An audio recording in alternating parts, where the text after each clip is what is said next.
That is classic Stones there, Under My Thumb. Now, joining me now is another swinging Carnaby Street kid. I think he started out doing windows at Mary Quant's, if I'm not mistaken. This is Christopher Hitchens, the great one, contributing editor for Vanity Fair and the author of the new book, God is Not Great, period, How Religion Poisons Everything. Or is that a colon? I want to get that title right. Christopher, welcome, my friend. It's a colon cancer. My dear, how nice to hear from you again. How are you doing? Fine, sir. I can see that you're stirring the pot as per usual. Before we get to the book, I had the same take that you did yesterday and found it very cathartic when you started your piece on, well, I read it yesterday. I don't quite know when you wrote it, A Loser's History. I thought Tenet is about as whiny as an ex-spook can be. You know, when he first became an intelligence agent, he had to pick a code name to conceal his identity. Yes. And do you know what he picked? Wilma Flintstone. No, he said he'd pick his own surname, but just spelled backwards. How such a guy was ever hired by the CIA, let alone promoted to be its director, is the first a mystery and second a scandal. Yes. That he was kept on by the president is a disgrace. That he was not impeached on September the 12th. Is another disgrace. That anyone should buy his book just shows that, well, I shouldn't say this because I'm actually his exact rival on the Amazon.com list. Mm-hmm. So it might be thought that I'm doing this out of self-interest, but then so I am. Aren't we all? I'll ask you this question in self-interest. But be there or be square. I'm number 4 and he's number 3, I think. Well, take him, overtake him, draft in his wake, and then take him, and don't let him know what hit him. He can eat my. Would dust be the word? No, that's not rude enough. No, eat my dust is wrong. Eat my refuse. You know what? The thing about Tenet is when I see that Medal of Freedom, which I didn't quite understand at that point, I realize now that was totally to keep him on the reservation, wasn't it? Yes. Keep the palindromic pig happy. But still, so really, I mean, in this sense, the administration does deserve to get a memoir that is designed to make it look bad. But the thing is full of lies, and you saw what he's done to Richard Pearl, for example. Mm-hmm. Wait, I'm supposed to be promoting myself. Well, anyway, he says that Richard Pearl said something to him on September the 12th that Pearl could not possibly have said because he's trapped in France at the time. He couldn't get back to the United States. So, I mean, the guy has no standards at all.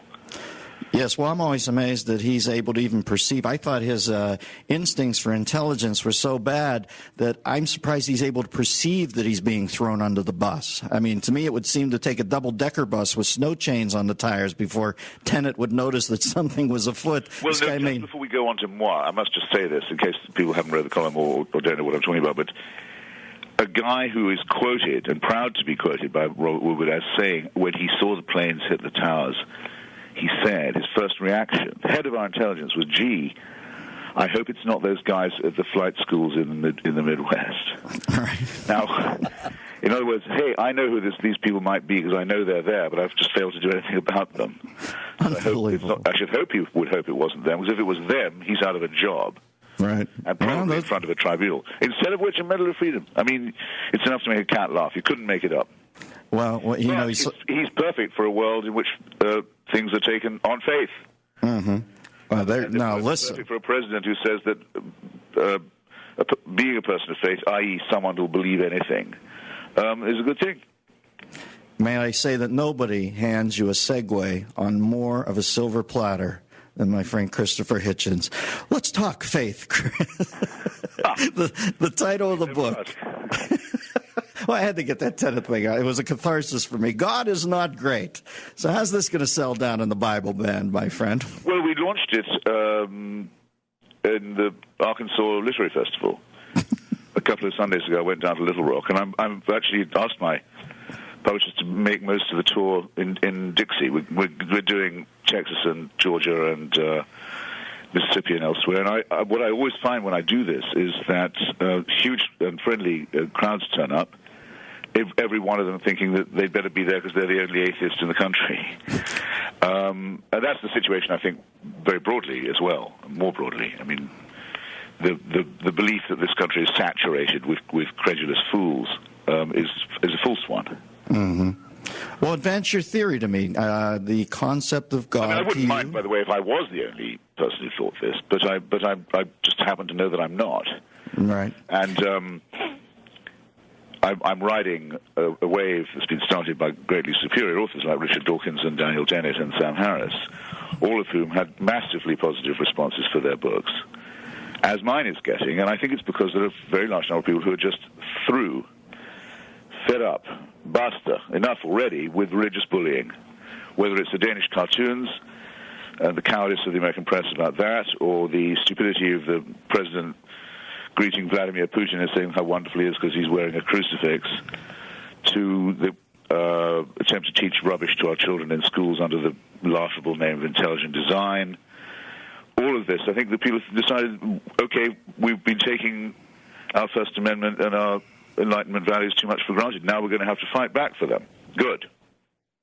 Well, let me ask you this, Christopher. I don't think half the world is anywhere in your spectrum intellect-wise, and I don't think 99.9% of the world is in the exact ballpark as you. Do you not understand that in a world where many people are afraid right now, everybody goes to their own comfort salt lick, and while for you it might be academy and writing and stuff like that, for some people it is the belief in this concept of God. Why do you begrudge them that? Well, I say in the book, which I think incidentally is, I hope I can claim this, is a book that anyone can read. I mean, I'm not a scientist, and I, in any case, think that the case for atheism was complete before Darwin and before Einstein. This is written by an average person saying why I find it impossible to believe this stuff, and we'll see. What was the rest of your question? I was just saying, if some people find comfort in that. Oh, yes, of course. Well, I say in the book, absolutely fine by me if you want to believe this stuff. If you think that a holy person is defined as someone who avoids the birth canal in both directions, for example. That your prophet, like every other prophet that's ever been recorded in history, had a virgin for a mother. Why they think that would prove the truth of the doctrines is beyond me, but let them believe it. It's fine. As long as they leave me alone. Well, they do for the most part, don't they? They do not, you see. That's the problem. They don't. They want to ban the sale of or distribution of condoms in Africa. They say, okay, we agree, AIDS is bad. Yes, no one says it's good. But not as bad as condoms are. Millions of people die on this proposition.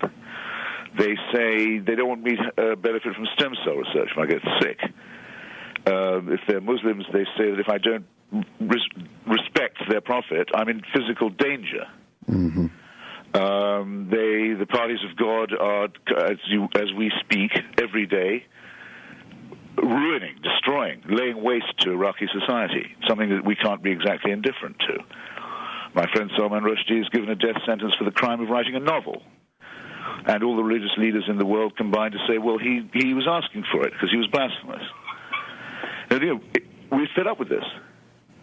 A cartoonist in Denmark, isn't allowed to practice his trade.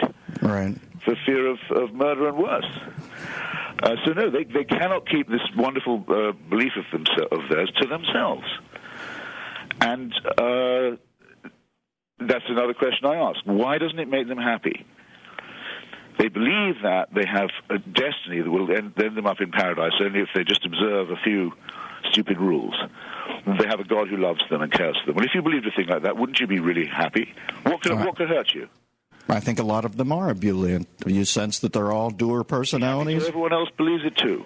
It first shows the stupidity and insecurity, I think, of the belief. All right, well, hold your thought now, Christopher, because I like to hang on your every word, and I've got short time here. We're going to have another session with Dr. Hitchens right after this. I'm all choked up about these beliefs. This is the Dennis Miller Show, and I'm Dennis Miller.